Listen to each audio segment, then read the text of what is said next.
Müğənni Əlimir Əliyev son durumu ilə bağlı News 24 Aza özəl açıqlama verib. Müğənninin açıqlamasını təqdim edirik.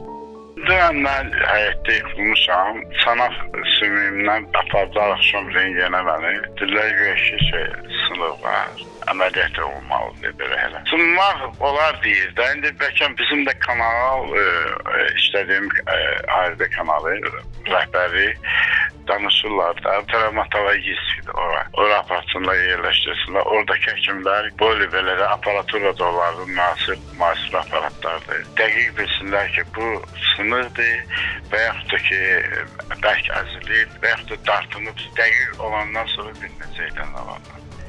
Həyada ölməmişəm, sağ ol. Dərmanlarsız qala bilmək, o gecə yatanda içirəm o dərmanları. Ola ayrı şeydir, mənim yıxılmağıma onun dəxli yoxdur. Yuxu məndə gəlmir də, yuxuya görə, yəni rus demişəm, glubokий сон, yəni ki, dərin yuxuyu, o insult vaxtı olmuşam, 2009'da o kesilmişəm deyənə.